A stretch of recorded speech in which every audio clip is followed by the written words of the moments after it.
Que ce soit le théâtre, la musique ou l'art visuel, le monde culturel québécois est riche. Et c'est pourquoi, ici, on exploite toutes les facettes du monde culturel. Ce soir, on va parler de photographie, de musique et on explore le monde du jeu vidéo. L'entre-deux commence maintenant.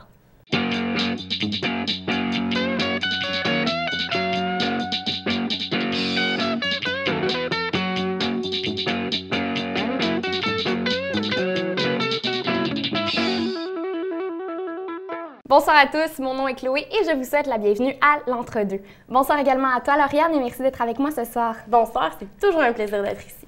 On va donc plonger dans un univers culturel, d'abord musical, en recevant sur le plateau un ancien de Star Academy. On va également parler de deux expositions qui mettent la photographie en lumière, puis on va aussi parler d'une activité qui met le jeu vidéo à l'honneur.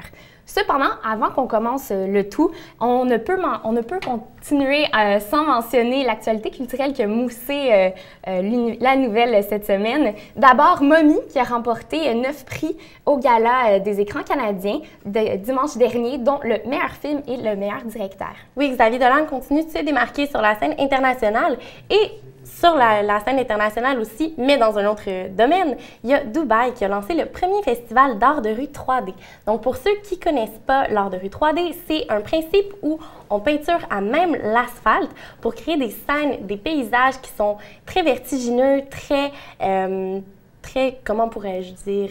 Explosif. Voilà, exactement. C'est très coloré, c'est très impressionnant. Donc, on espère que ça va arriver à Montréal très bientôt. Au niveau national, on a également le cinéaste québécois Yves Simoneau qui est présentement à Vancouver pour la série dramatique Unveiled qui va être sur le réseau NBC. Il se dit très emballé et très fier de faire partie de l'équipe. On a aussi, on ne peut pas continuer sans oublier qu'à chaque année, on parle du World Press Photo. Oui, et on va se dire, le World Press Photo, c'est un incontournable. Donc, qu'on soit un amateur de photographie, tout simplement un fan de culture en général, ou qu'on soit curieux et qu'on veut faire changement du petit souper au restaurant traditionnel. Donc, le World Press Photo est là pour ça. Et cette année encore, on va avoir le droit vraiment à des photos qui sont très poignantes, qui dégagent des émotions super fortes, comme à l'habitude. C'est la force du World Press Photo. On peut voir les photos en ligne déjà sur le site Internet, sauf que moi, pour avoir été pas au festival, mais à l'exposition plutôt, des nombreuses années déjà, les voir en vrai, c'est tellement différent parce que c'est en les voyant en vrai sur les impressions qu'on se rend compte à quel point ça dégage vraiment les émotions. On est plongé dans l'univers du photographe et c'est vraiment magnifique. La seule chose, par exemple, avec le World Press Photo, c'est que c'est dans longtemps. On ne l'aura pas avant le 26 août à Montréal. Et moi, je ne suis pas une personne particulièrement patiente. Je sais qu'à la maison, vous ne l'êtes probablement pas non plus. Donc, j'ai retroussé mes manches et j'ai décidé de trouver une alternative. Et mon alternative, c'est Bryan Adams. Et non, je ne me roulerai pas en boule avec une doudou et de la pâte à biscuits crue en écoutant ces chansons romantiques. Je vais aller au Musée national des beaux-arts de Montréal, du Québec en fait, à Montréal, pour voir son exposition Bryan Adams s'expose. C'est autant des portraits qu'il a fait de vedettes ou encore sa série qui s'appelle Wounded, The Legacy of War, qui, en fait, un peu à la même manière que le World Press Photo, va vraiment illustrer les blessures et les émotions. Donc, ça dégage beaucoup de courage, beaucoup de fierté de la part des anciens combattants qui se sont blessés au combat ou en entraînement militaire. Donc, vraiment, on va chercher dans les émotions. C'est magnifique, c'est époustouflant. C'est une exposition qui est à ne pas manquer. Donc, elle va durer jusqu'au 14 juin. Et pour les billets ou s'informer tout simplement des autres expositions, on peut aller voir sur le site Internet qui est le mnbaq.org. Bien, merci Lauriane. On va maintenant recevoir sur le plateau le gagnant de l'édition 2005 de Star Academy qui compte actuellement à son actif déjà 3 albums solo. Depuis les dernières années, il s'illustre également sur les scènes des comédies musicales dont Québéquissime, Décembre et Willy Adoli. Voici Marc-André Fortin. Yes. Oh, j'en ai aussi. Ben oui, on ne veut pas que ça fasse bien. Merci. Bonsoir Marc-André, merci d'être avec nous ce soir. Ça me fait plaisir. C'est donc depuis 2005 que ta carrière musicale a pris son envol, mais depuis ce temps-là, tu n'as pas arrêté. Tu as 3 albums déjà à ton actif, dont ton mini-album qui a sorti récemment, M'aimeras-tu encore? Ce qu'on voulait savoir, c'était donc quel message as-tu voulu faire transmettre à travers cet album-là? Ben, je dirais que c'est un album qui est un peu plus personnel, tu sais, d'abord et avant tout parce que c'est moi qui a chapeauté le projet du départ, donc vraiment du choix du répertoire évidemment, mais du choix de l'équipe aussi, qui je trouve va transparaître à quelque part quand on écoute les chansons finales. Puis c'est important pour moi d'être bien entouré et tout. Ça, c'est une partie du projet, autant pour le financement aussi, mais ça, c'est quelque chose de bien compliqué parce que c'est moi qui l'ai coproduit. Mais ça, on n'embarque pas là-dedans. C'est de la poutine plate, mais obligatoire. Mais je dirais un album plus personnel parce que premièrement, c'est des coups de cœur que j'ai eus pour ces chansons-là. Et la chanson M'aimeras-tu encore a été un peu l'élément déclencheur du projet.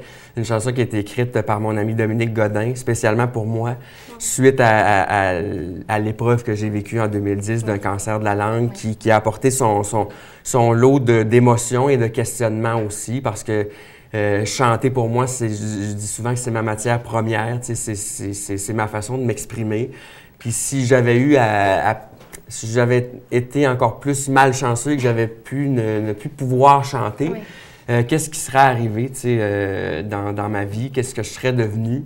Bon, c'est pas ça qui est arrivé, je suis encore en vie, mais c'est des questions, et je chante encore, mais c'est des questionnements qui ont été là, puis ma relation avec ma blonde aussi, parce qu'on partage la scène ensemble depuis une quinzaine d'années déjà, puis ça fait partie vraiment de nos vies à 100%, puis ça aurait pu changer beaucoup de choses, mais Dieu merci, c'est pas ça qui est arrivé, puis j'ai été chanceux, mais Dominique a trouvé les bons mots, je pense, pour mettre ça en chanson, puis c'était une façon aussi pour moi de conclure cette mésaventure-là, puis de passer à autre chose en chanson. Voilà, absolument. Ouais. Est-ce qu'à ce moment-là, M'aimeras-tu encore, ça serait la chanson qui te représente le plus?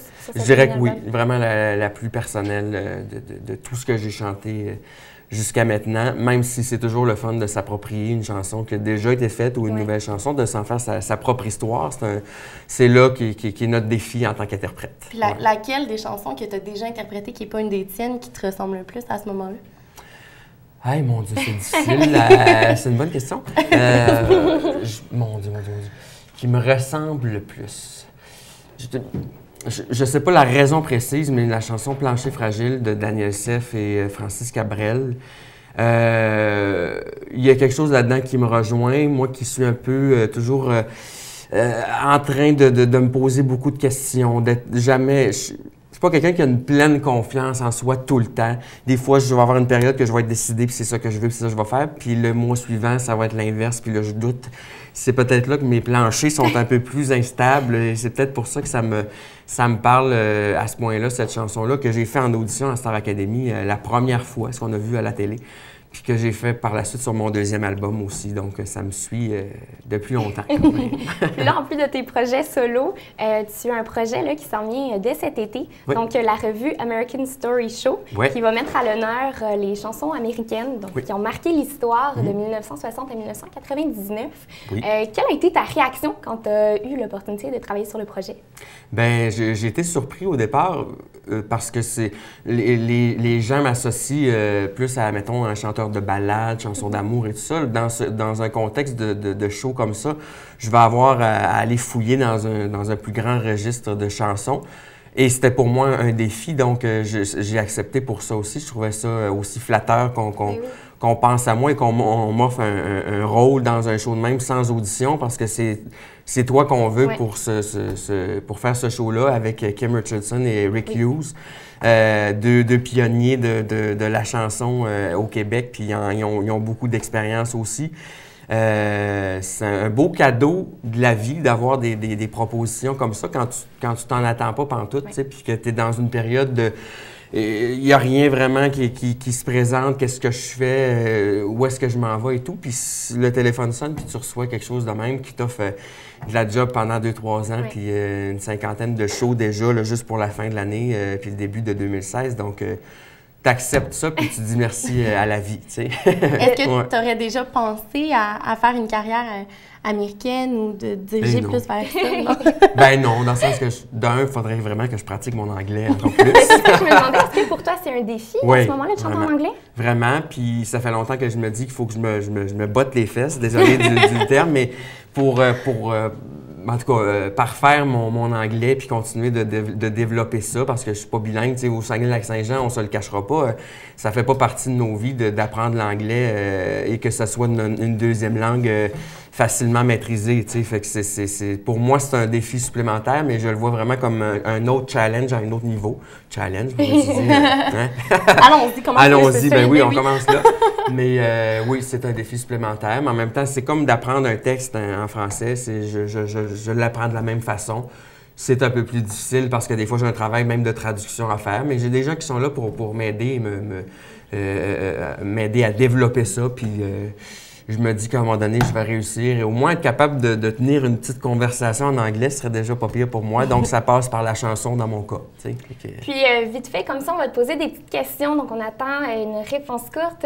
Ah oui, une question courte. Donc, c'est les questions entre deux. La misère à faire des réponses courtes. Donc, ça va bien aller. Je te propose chanter sous la douche ou à tue-tête en conduisant? Sous la douche, oui, souvent. Dans la maison chez nous, ma blonde, ma belle-fille chantent aussi, puis c'est souvent là que ça se passe, puis ça se répond du salon à la douche, puis ouais, c'est tout. Si tu avais à changer de style musical, est-ce que tu irais plus vers le heavy metal ou le hip-hop? Je peux-tu répondre aucun des deux? Oui. Pourquoi pas? Puis, une petite dernière, es-tu plus gênée de chanter devant une salle comble ou devant ta famille? Devant ma famille. C'est intimidant. D'un petit groupe, c'est intimidant, puis des gens de la famille, c'est intimidant. Je sais pas pourquoi. À moins que je sois au piano puis qu'il soit dans mon dos, ça va... Je sais pas. Il y a une espèce de barrière de... Parce qu'ils te connaissent plus, peut-être. Probablement. Puis ouais, c'est ça. Écoute, il n'y a pas de raison, finalement. Merci Marc-André d'avoir été avec nous. Ça fait un plaisir. On va donc pouvoir te suivre sur ton site web marc-andréfortin.com. On te souhaite bonne chance et bonne continuation donc avec la revue American Show Story. Merci. Lauriane, nous, on reste ici parce qu'on va maintenant pour la Minute Geek. Tu peux partir avec ton... Non, il s'en va. Merci. On fait pas précis. On fait pas précis. On fait pas... 2, 1... Donc, Lauriane, on le sait, tu es une fanatique de Star Wars, de Marvel et de jeux vidéo. Tu es toujours à la quête de la nouvelle geek pour satisfaire ce côté-là de ta personnalité. Qu'est-ce que tu as trouvé cette semaine? Moi, je me suis dit, avec la fin du festival Montréal Joue, qui est demain, les fans qui, comme moi, aiment découvrir des nouvelles choses de l'univers geek vont rapidement chercher à se mettre quelque chose sous la dent.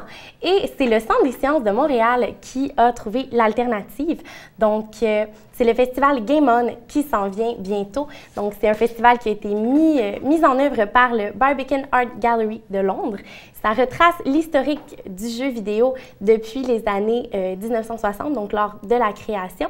Donc, on va pouvoir y jouer à plus de 100 jeux différents, autant que ce soit sur console, sur arcade ou sur ordinateur. Donc, c'est vraiment une belle façon de découvrir toutes les facettes du jeu vidéo. Aussi, c'est en collaboration avec Ubisoft Canada, dont les bureaux sont à Montréal.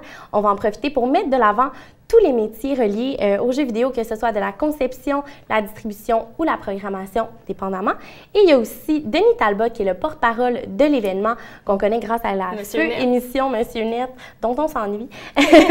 Et lui, dans le fond, ce qu'il dit qu'il apprécie de cet événement-là, c'est que autant les jeunes peuvent y aller et découvrir les jeux avec lesquels les parents ont joué, autant les parents peuvent y aller et essayer de battre leur vieux record, essayer aussi d'en apprendre sur les nouveautés du jeu vidéo. Donc vraiment, c'est un événement qui s'applique autant aux familles qu'à la blonde qui va accompagner son chum dans une sortie intéressante. Peu importe, c'est vraiment un événement qui est pour tous. Puis, pour avoir les informations, pour suivre le tout, on peut recueillir sur quel site web? On peut aller sur le site du Centre des sciences pour avoir les informations, mais comme je l'ai dit, ça commence le 16 avril. J'invite tout le monde donc à aller jeter un coup d'œil. C'est tout ce qui met fin donc à l'entre-deux. J'espère que vous avez passé une très belle soirée avec nous. On remercie Marc-André Fortin d'avoir participé à l'émission. Merci également à toi, Lauriane, d'avoir été avec moi ce soir. C'est toujours un plaisir. Puis merci à vous à la maison. On vous souhaite une très belle fin de soirée. On se retrouve samedi prochain pour une autre émission de l'entre-deux. Bonsoir, à la prochaine.